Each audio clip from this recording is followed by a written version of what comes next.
Mr. President, honoured guests, it's a particular pleasure and indeed honour for me to welcome you home to County Louth, President Biden.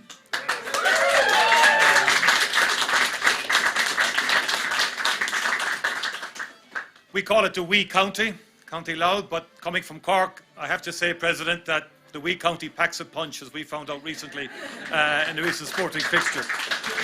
But it is a county that's rich in tradition, history, a county of legends, and a county, of course, of your forefathers. I know that you have visited here before, but today we are honoured to welcome you as President of the United States of America. And we thank you, President, for your ongoing support of Ireland, and particularly for your profiling of our country at every international forum that you attend. And I know this personally in terms of how you've introduced many an international meeting with a quote from Irish poets, and we appreciate that. Your home county, like other border counties, has in part been shaped by its proximity to the border. And in the darkest days of the Troubles, it was a place of refuge for those fleeing from violence, even though it itself was touched by violence. And that's why the transformation brought about by the Good Friday Agreement is so tangible and real here in this location. Today, thousands of people seamlessly cross the border each day. It is a shared space, a place that links rather than divides. Peace is not an abstraction here. It has become part of the daily weave of people's lives. Few would have thought this possible 25 years ago. The Good Friday Agreement enables us to make the most of people-to-people connections across this island, as well as between Ireland and the United Kingdom. Its three strands of relationships reflect the depth and interwoven nature of these engagements. And together, we all have so much potential. And we want to explore that all-island potential to its fullest. And that is why my government launched the Shared Island Initiative, so that we can make the most of these opportunities to cooperate to our collective benefit. Much has been achieved since 1998, but there remains a farther shore to reach. We must ensure that all communities and all traditions fully enjoy the benefits of peace and have the opportunity to live on a truly reconciled island.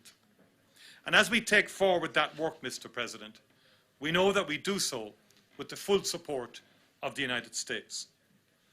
The engagement of the United States in the peace process gave us the Good Friday Agreement, an unwavering bipartisan commitment, a bipartisan commitment that you, above all, personified over the last 25 years, President, including through the creation and sustainability of the International Fund for Ireland. That support continues to open up horizons for us.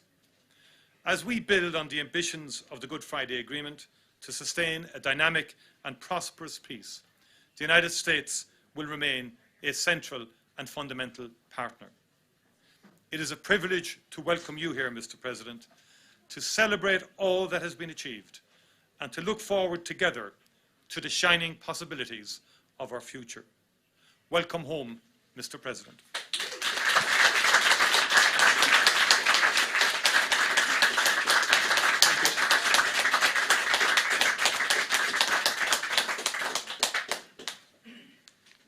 Well, it feels like home. I said last time I was here, in a sense, I know why my ancestors and many of your relatives left during the famine. And, you know, when you're here, you wonder why anyone would ever want to leave. I mean it. So it's good to be back.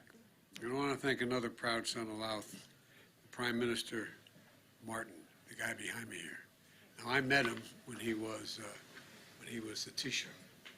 And the bad news was we put him up in lovely quarters across from the White House, and he had COVID. So, in fact, I'm here with my sister Valerie and my youngest son Hunter Biden. Stand up, guys. I'm proud of you.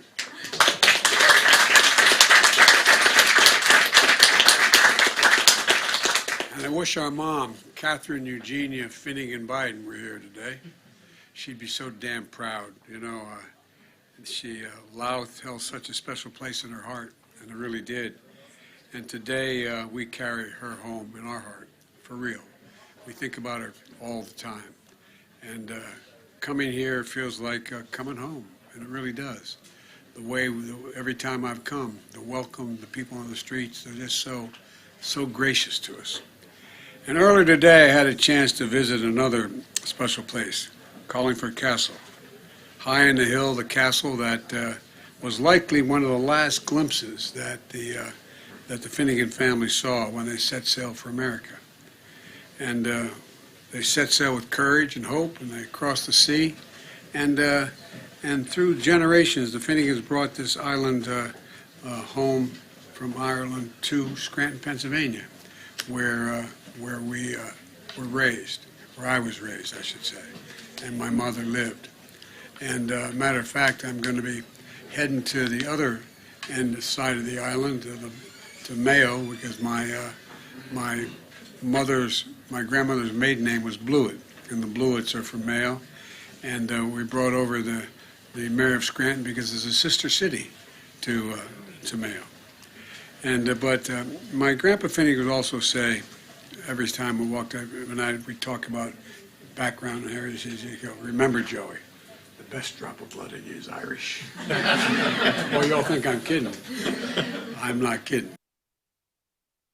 In the East Indian Tea Company, and he got them to reprint a book, the admiral to reprint a book. He wrote the rules of mutiny, seriously, for the British Navy.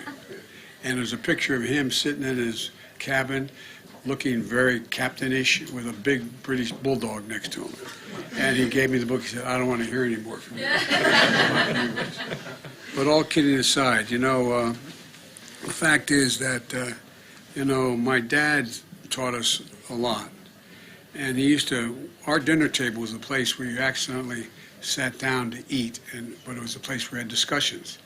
And our dad worked like hell. And he'd come home from work and then go back. We'd have dinner at 6 o'clock. And it was a place, as I said, we had conversation and incidentally ate. And then he'd go back to work until 9 o'clock. And, but my dad had this, he was really a fine man. And he talked about, his favorite word was that dignity. He said, everyone's entitled to be treated with dignity, Joey, and respect, no matter what. My father would no more walk by the shoe shine guy in the Hotel DuPont than he would walk by the chairman of the board who walked by it. That was our dad, and he meant it, everyone.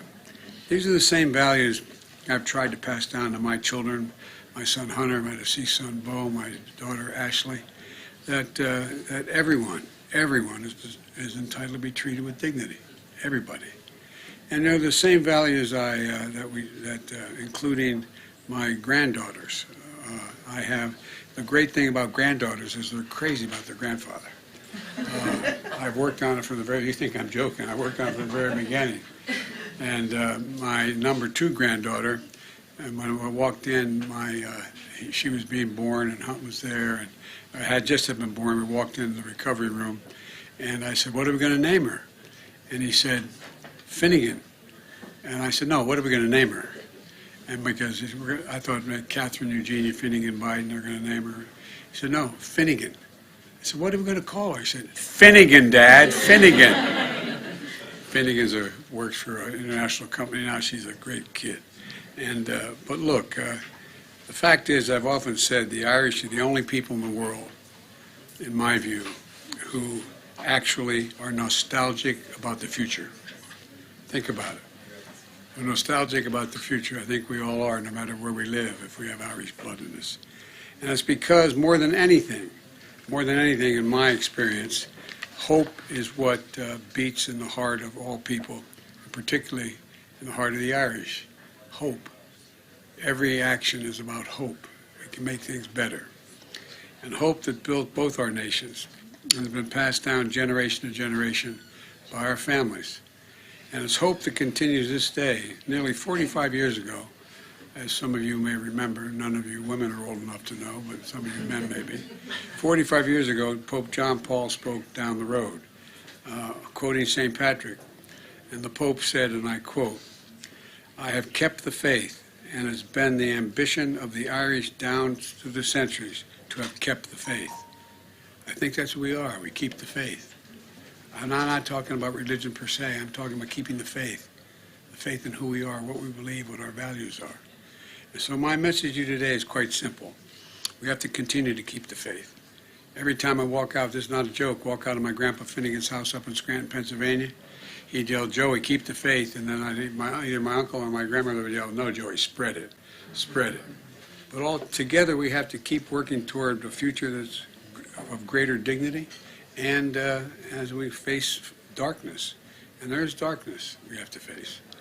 But we must keep marching forward because the world is a greater, the world has such possibilities. I was with Xi Jinping. I've spent more time with him than any world leader has over the last 10 years.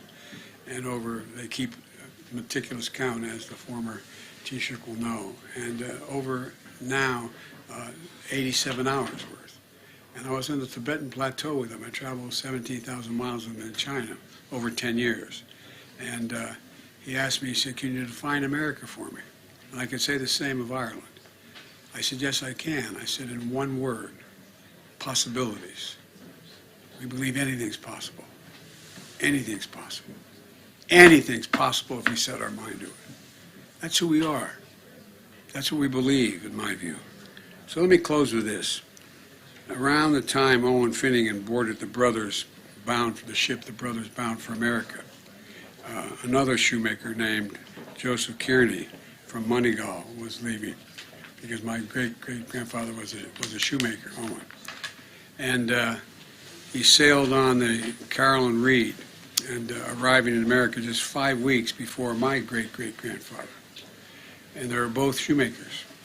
And it's doubtful they knew each other, and they came out of the same port. And but one thing we do know, they left everything behind, but they had faith. They had faith in an uncertain future. And all their dreams, I'm not sure they could have imagined that 175 years later, both their great-great-grandsons would be President of the United States of America, Barack Obama and Joe Biden. But that's what you breed here, just faith and the possibilities that are out there.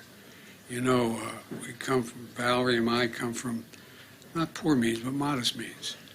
We lived in a split-level home and the development of similar homes, of 75 homes. It was a nice neighborhood. And we had 3 bedrooms, 4 kids, and a grandpa living with us. And but it was home.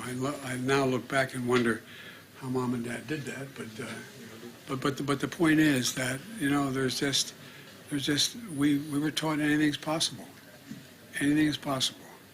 And so the fact is that I think possibilities are what we have to be focused on. And that's the power of faith. And that's the promise of hope.